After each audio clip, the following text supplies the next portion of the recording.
بسم اللہ الرحمن الرحیم۔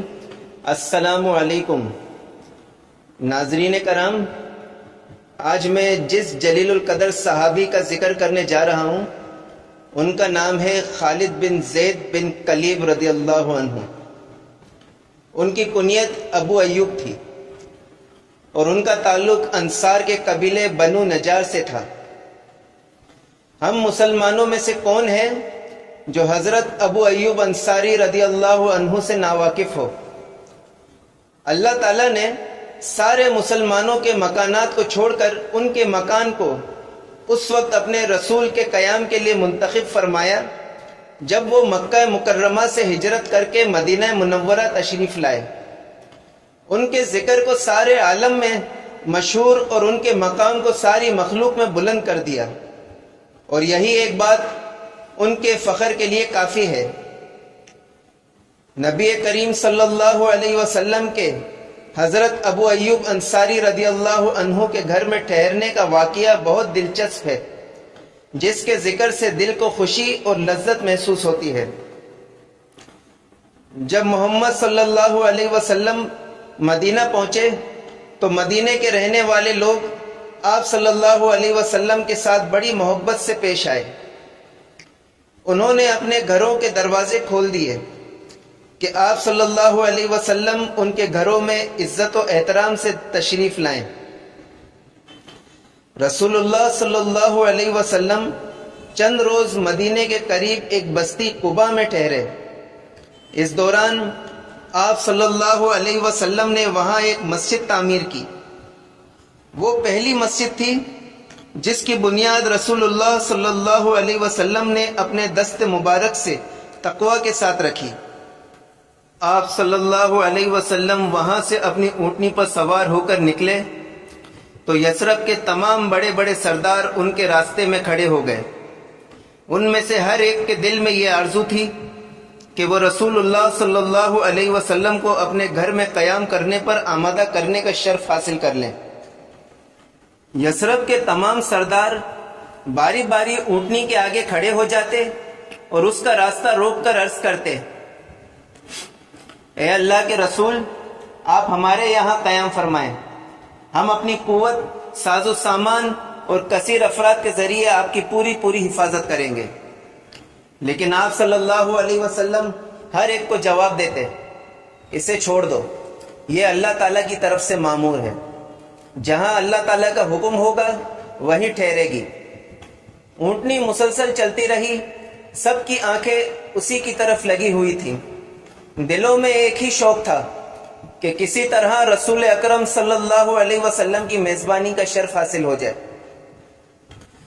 جب وہ اونٹنی کسی کے مکان کے سامنے سے گزر جاتی تو اس گھر والوں پر مایوسی اور نا امیدی چھا جاتی، اور ان کے بعد والوں کے دلوں میں امید کی شمع جگمگا اٹھتی تھی۔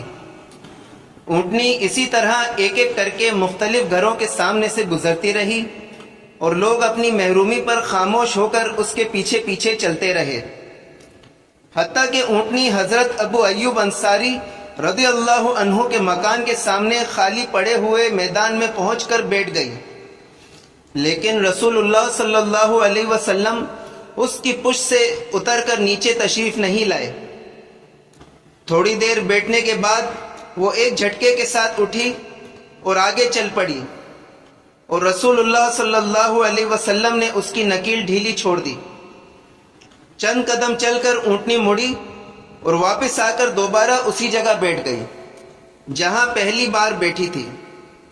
یہ دیکھ کر حضرت ابو ایوب انصاری رضی اللہ عنہ کا دل خوشی سے باغ باغ ہو گیا، اور رسول اللہ صلی اللہ علیہ وسلم کا استقبال کرنے کے لیے تیزی کے ساتھ لپکے۔ انہوں نے آپ صلی اللہ علیہ وسلم کا سامان اٹھا لیا اور اسے خوشی خوشی اپنے گھر میں اس طرح لائے جیسے دنیا کا سارا خزانہ ان کے ہاتھ آ گیا ہو۔ حضرت ابو ایوب انصاری رضی اللہ عنہ کا مکان 2 منزلہ تھا۔ انہوں نے اوپر کی منزل کو اہل خانہ کے ساز و سامان سے خالی کرا دیا تاکہ رسول اللہ صلی اللہ علیہ وسلم اس میں قیام فرمائیں، لیکن رسول اللہ صلی اللہ علیہ وسلم نے نچلی منزل کو اوپر والی منزل پر ترجیح دی اور اسے اپنے قیام کے لیے پسند فرمایا۔ حضرت ابو ایوب انصاری رضی اللہ عنہ نے آپ صلی اللہ علیہ وسلم کی بات مانتے ہوئے آپ کو اسی جگہ ٹھہرایا جسے آپ نے پسند فرمایا تھا۔ جب رات ہوئی اور حضرت محمد صلی اللہ علیہ وسلم آرام فرمانے کے لیے تشریف لے جا چکے تو حضرت ابو ایوب انصاری رضی اللہ عنہ اور ان کی اہلیہ بالائی منزل میں چلے گئے، لیکن جیسے ہی انہوں نے دروازہ بند کیا ان کے دل میں خیال آیا اور اپنی اہلیہ سے مخاطب ہوئے، تمہارا بھلا ہو، یہ ہم نے کیا کیا؟ کیا یہ بات مناسب ہے کہ رسول اللہ صلی اللہ علیہ وسلم نیچے اور ہم ان سے اوپر رہیں؟ کیا یہ بات ہم کو زیب دیتی ہے کہ ہم رسول اللہ صلی اللہ علیہ وسلم کے اوپر چلیں؟ کیا رسول اللہ صلی اللہ علیہ وسلم اور وحی الہی کے درمیان حائل ہونا ہمارے لیے مناسب ہے؟ اس صورت میں تو ہم تباہ و برباد ہو جائیں گے۔ اس وقت دونوں میاں بیوی سخت حیرانی اور پریشانی سے دوچار تھے اور ان کی سمجھ میں کچھ نہیں آ رہا تھا کہ وہ کیا کریں۔ وہ دونوں رات بھر بے چین رہے۔ آخرکار ان کو اس وقت تھوڑا سا سکون میسر آیا جب وہ اوپر والی منزل کے اس کونے میں سمٹ گئے جو رسول اللہ صلی اللہ علیہ وسلم کے اوپر نہیں تھا۔ وہ دونوں وہیں لیٹ گئے۔ اگر چلتے تو بیچ میں چلنے کے بجائے کنارے کنارے چلتے تھے۔ صبح کو حضرت ابو ایوب انصاری رضی اللہ عنہ نے حضرت محمد صلی اللہ علیہ وسلم سے عرض کیا، یا رسول اللہ، آج رات میں اور ام ایوب رات بھر جاگتے رہے۔ آپ صلی اللہ علیہ وسلم نے وجہ پوچھی تو عرض کیا، اے اللہ کے رسول، رات بھر ہم اس احساس سے بے چین رہے کہ ہم جس مکان کی اوپر منزل میں ہیں آپ اس کے نیچے تشریف فرما ہیں، اور جب ہم چلتے اور حرکت کرتے ہیں تو دھول اور گرد و غبار آپ کے اوپر گر کر آپ کے لیے تکلیف کا سبب بنتی ہے۔ پھر دوسری بات یہ کہ ہم آپ کے اوپر وحی الہی کے درمیان حائل ہو رہے ہیں۔ رسول اللہ صلی اللہ علیہ وسلم نے ان کو تسلی دیتے ہوئے فرمایا، اے ابو ایوب، اس کی فکر اور پرواہ مت کر، چونکہ لوگ بکثرت میرے پاس ملنے کے لیے آتے رہتے ہیں، اس لیے نیچے ہی رہنا میرے لیے زیادہ مناسب اور آرام دہ ہے۔ حضرت ابو ایوب انصاری رضی اللہ عنہ کہتے ہیں کہ میں رسول اللہ صلی اللہ علیہ وسلم کا حکم مانتے ہوئے اوپر والی منزل میں ہی رہا، یہاں تک کہ ایک ٹھنڈی رات کو ہمارا پانی کا مٹکا ٹوٹ گیا اور اس کا پانی اوپر والی منزل کے فرش پر پھیل گیا۔ ہم دونوں میاں بیوی اس کے پھیلے ہوئے پانی کو جذب کرنے کی طرف متوجہ ہوئے۔ اس وقت ہمارے پاس استعمال کے لیے صرف ایک ہی کمبل تھا، اس خوف سے کہ کہیں یہ پانی نیچے ٹپک کر رسول اللہ کے لیے پریشانی کا سبب نہ بن جائے، ہم نے اسی کمبل میں پانی کو جذب کر لیا۔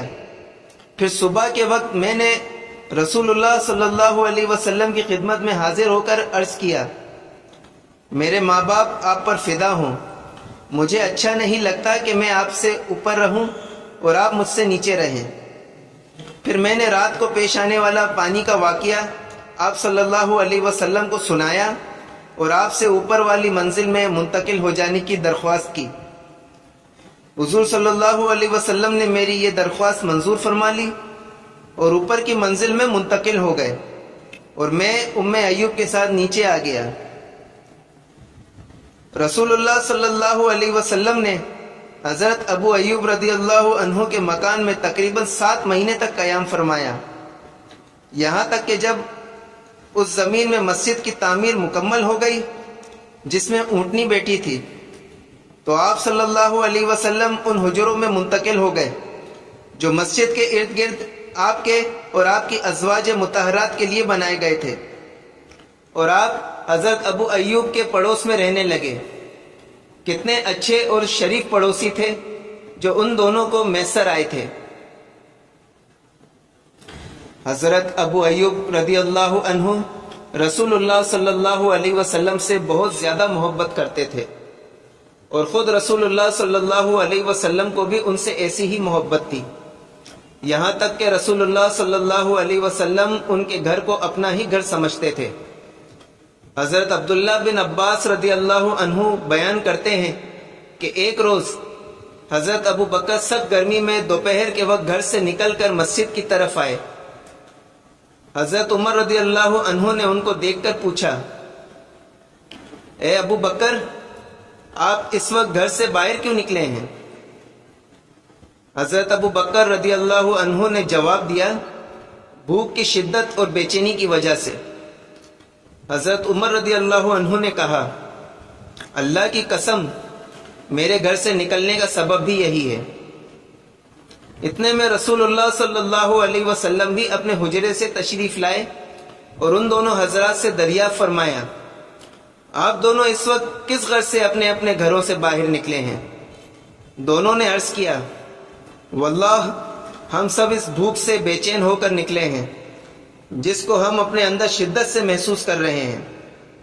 آپ صلی اللہ علیہ وسلم نے فرمایا، اس ذات کی قسم جس کے قبضہ قدرت میں میری جان ہے، میں نے بھی اسی حال سے پریشان ہو کر گھر سے قدم باہر نکالا ہے، اٹھیے میرے ساتھ چلیے۔ اور تینوں حضرات حضرت ابو ایوب رضی اللہ عنہ کے گھر پہنچے۔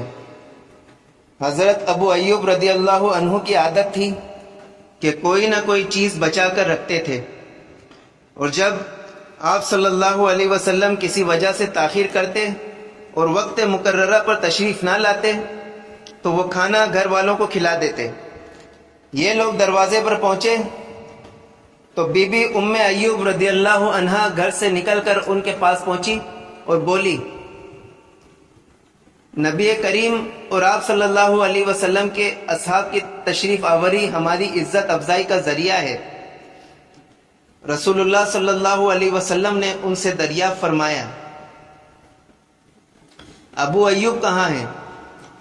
حضرت ابو ایوب رضی اللہ عنہ نے رسول اللہ کی آواز سن لی، وہ قریب ہی اپنے کھجوروں کے باغ میں کام کر رہے تھے۔ وہ یہ کہتے ہوئے تیزی سے لپکے، رسول اللہ صلی اللہ علیہ وسلم اور آپ کے ساتھیوں کا آنا ہمارے لیے بہت خوشی اور عزت کا سبب ہے۔ پھر انہوں نے کہا، اے اللہ کے رسول، یہ آپ کی تشریف آوری بے وقت کیسے ہوئی؟ آپ تو اس وقت کبھی تشریف نہیں لاتے تھے۔ حضور صلی اللہ علیہ وسلم نے فرمایا، ابو ایوب تم ٹھیک کہتے ہو۔ پھر حضرت ابو ایوب باغ میں گئے اور اس میں سے کھجوروں کا ایک گچھا کاٹ لائے جس میں خشک، تازہ اور نیم پختہ قسم کی کھجوریں لگی ہوئی تھی۔ پیارے نبی صلی اللہ علیہ وسلم نے اسے دیکھ کر فرمایا، اسے کاٹنے کی کیا ضرورت تھی؟ تم نے اس میں سے صرف پکی ہوئی کھجوریں ہی کیوں نہیں توڑی؟ انہوں نے کہا، میں نے مناسب سمجھا کہ آپ اس میں سے تمر، رطب اور بصر ہر قسم کی کھجور اپنی پسند کے مطابق تناول فرمائیں، اس کے علاوہ میں آپ کے لیے ایک بکری بھی ذبح کروں گا۔ تو آپ صلی اللہ علیہ وسلم نے فرمایا، اگر ذبح کرنا ہے تو دودھ والی بکری مت ذبح کرنا۔ پھر حضرت ابو ایوب رضی اللہ عنہ نے بکری کا 1 سالہ بچہ لیا اور اسے ذبح کر دیا۔ پھر انہوں نے اپنی اہلیہ سے کہا، ایوب کی ماں، آٹا گوندھ کر ہمارے لیے روٹیاں پکا لو، تم بہت عمدہ روٹیاں پکانا جانتی ہو۔ اس کے بعد انہوں نے آدھا گوشت پکایا اور آدھے کو بھون لیا۔ جب کھانا پک کر تیار ہو گیا اور نبی صلی اللہ علیہ وسلم اور آپ کے دونوں ساتھیوں کے سامنے رکھ دیا گیا تو رسول اللہ صلی اللہ علیہ وسلم نے گوشت میں سے ایک ٹکڑا لیا اور اس کو روٹی میں رکھ کر فرمایا، اے ابو ایوب، یہ ٹکڑا جلدی سے فاطمہ کو دے آؤ، اس کو کئی دنوں سے ایسا کھانا نہیں ملا ہے۔ پھر جب سب لوگ کھانا کھا چکے تو نبی کریم صلی اللہ علیہ وسلم نے فرمایا، روٹی، گوشت، تمر، رطب اور بصر۔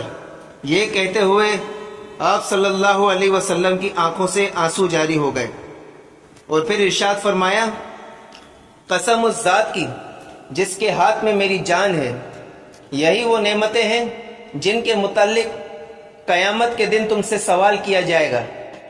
جب تم کو اس قسم کی نعمتیں ملیں اور تم انہیں کھانے کے لیے ہاتھ میں لو تو کہو بسم اللہ، اور جب کھا چکو تو اس دعا سے اللہ کا شکر ادا کرو، الحمد للہ الذی هو اشبعنا وانعم علینا وافضل۔ اللہ کا شکر ہے جس نے ہمیں سیر کیا اور ہم پر اپنا انعام اور فضل فرمایا۔ پھر آپ صلی اللہ علیہ وسلم جانے کے لیے اٹھ کھڑے ہوئے اور چلتے چلتے حضرت ابو ایوب رضی اللہ عنہ سے فرمایا، کل ہمارے پاس آنا۔ آپ صلی اللہ علیہ وسلم کا معمول تھا کہ جب کوئی شخص آپ کے ساتھ احسان کرتا تو آپ صلی اللہ علیہ وسلم اس بات کو پسند کرتے تھے کہ اس کے احسان کا بدلہ چکا دیں۔ حضرت ابو ایوب رضی اللہ عنہ حضور اکرم صلی اللہ علیہ وسلم کی یہ بات نہیں سن سکے تو حضرت عمر فاروق رضی اللہ عنہ نے ان سے کہا، ابو ایوب، رسول اللہ صلی اللہ علیہ وسلم فرما رہے ہیں کل تم میرے پاس آنا۔ حضرت ابو ایوب رضی اللہ عنہ نے کہا، رسول اللہ صلی اللہ علیہ وسلم کا حکم میرے سر آنکھوں پر۔ جب دوسرے دن حضرت ابو ایوب رضی اللہ عنہ رسول اللہ صلی اللہ علیہ وسلم کی خدمت میں حاضر ہوئے تو آپ صلی اللہ علیہ وسلم نے ان کو ایک کنیز جو آپ صلی اللہ علیہ وسلم کی خدمت کیا کرتی تھی یہ کہتے ہوئے عنایت فرمائی، اے ابو ایوب، اس کے ساتھ حسن سلوک سے پیش آنا، یہ جب سے ہمارے پاس ہے ہم نے اسے نہایت ہی نیک اور فرما بردار پایا ہے۔ وہ کنیز کو لیے ہوئے گھر لوٹے۔ جب ام ایوب رضی اللہ عنہا نے دیکھا تو بولی، ابو ایوب، یہ کنیز کس کی ہے؟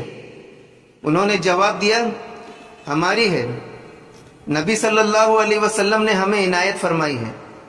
یہ سن کر ام ایوب رضی اللہ عنہا نے کہا، کتنا عظیم ہے عطا کرنے والا اور کتنا عمدہ ہے یہ عطیہ۔ حضرت ابو ایوب رضی اللہ عنہ نے دوبارہ کہا، اور حضور صلی اللہ علیہ وسلم نے ہم کو اس کے ساتھ حسن سلوک کی تاکید فرمائی ہے۔ ان کی بیوی نے پوچھا، ہم اس کے ساتھ کون سا رویہ اختیار کریں گے کہ آپ صلی اللہ علیہ وسلم کی ہدایت پر پورا عمل کر سکیں؟ حضرت ابو ایوب رضی اللہ عنہ نے حل پیش کرتے ہوئے کہا، اللہ کی قسم، رسول اللہ صلی اللہ علیہ وسلم کی ہدایت پر عمل کرنے کی اس سے بہتر کوئی صورت نہیں ہو سکتی کہ اس کو آزاد کر دیں۔ بی بی ام ایوب رضی اللہ عنہا نے ان کی تائید کی اور کہا، آپ کی رائے بالکل صحیح ہے، آپ کو درست بات کی توفیق ملی۔ اور حضرت ابو ایوب رضی اللہ عنہ نے کنیز کو آزاد کر دیا۔ یہ حضرت ابو ایوب رضی اللہ عنہ کی عام اور روزمرہ زندگی کے چند واقعات تھے۔ اگر آپ کو ان کی مجاہدانہ اور زمانہ جنگ کی زندگی کے واقعات دیکھنے کا موقع ملے تو یقیناً آپ حیران رہ جائیں گے، انہوں نے اپنی پوری زندگی ایک غازی اور مجاہد کی طرح گزاری۔ آپ کے متعلق یہ بات مشہور ہے کہ وہ حضور صلی اللہ علیہ وسلم کے زمانے سے لے کر حضرت امیر معاویہ رضی اللہ عنہ کے دور تک کسی غزوے سے پیچھے نہیں رہے جو مسلمانوں کو پیش آیا، سوائے اس کے کہ کسی دوسری جگہ پر ان کی تشکیل ہوئی۔ وہ غزوہ حضرت ابو ایوب رضی اللہ عنہ کا آخری غزوہ تھا، جب حضرت معاویہ بن ابی سفیان رضی اللہ عنہ نے اپنے زمانہ خلافت میں اپنے بیٹے یزید کی قیادت میں قسطنطنیہ کی فتح کے لیے فوج بھیجی تھی۔ اس وقت حضرت ابو ایوب رضی اللہ عنہ کی عمر کافی زیادہ تھی، اس وقت ان کی عمر 80 سال کے قریب تھی، لیکن یہ بڑی عمر ان کو یزید کی فوج میں شامل ہونے اور میدان جہاد میں ایک مجاہد کی حیثیت سے داخل ہونے سے نہ روک سکی۔ وہ فوج میں ایک عام سپاہی کی طرح شریک ہوئے، لیکن دشمن کے ساتھ جنگ چھڑے ابھی کچھ زیادہ دن نہیں گزرے تھے کہ ان کے اوپر بیماری کا ایسا شدید حملہ ہوا جس نے ان کو جنگ میں شرکت کرنے سے معذور کر دیا۔ ان کی شدید بیماری کی خبر پا کر امیر جماعت یزید بن معاویہ ان کی عیادت کے لیے آئے اور ان سے دریافت کیا، اے ابو ایوب، آپ کی کوئی خواہش ہے؟ حضرت ابو ایوب رضی اللہ عنہ نے فرمایا، مسلمانوں کی جماعت کو میرا سلام کہنا اور ان سے کہنا کہ ابو ایوب کی وصیت ہے کہ دشمن کی زمین میں اندر تک گھس جاؤ اور مجھے اٹھا کر اپنے ساتھ لے جاؤ اور میری لاش کو قسطنطنیہ کی دیواروں کے نزدیک دفن کر دو۔ یہ کہتے کہتے میزبان رسول حضرت ابو ایوب رضی اللہ عنہ نے آخری ہچکی لی اور اللہ کو پیارے ہو گئے۔ انا للہ و انا الیہ راجعون۔ مسلمانوں نے ان کی آخری خواہش اور وصیت کا پورا احترام کیا۔ مسلمانوں نے دشمن پر پے در پے اور شدید حملے کیے اور انہیں دھکیلتے ہوئے شہر کی دیوار تک پہنچ گئے۔ وہ حضرت ابو ایوب رضی اللہ عنہ کی لاش مبارک کو ساتھ اٹھائے ہوئے تھے۔ وہاں ان کی وصیت کے مطابق قبر تیار کی گئی اور اس میں ان کو دفن کیا گیا۔ زمین کھا گئی، آسمان کیسے کیسے۔ اللہ تعالی حضرت ابو ایوب رضی اللہ عنہ پر رحم فرمائے اور ان سے راضی ہو۔ انہوں نے اس کے سوا اور کسی صورت کو پسند نہیں کیا کہ اللہ کی راہ میں جہاد کرتے ہوئے میدان جنگ میں گھوڑی کی پیٹھ پر ان کو موت آئے، حالانکہ ان کی عمر اس وقت 80 سال کے قریب تھی۔ وآخر دعواہم ان الحمد للہ رب العالمین۔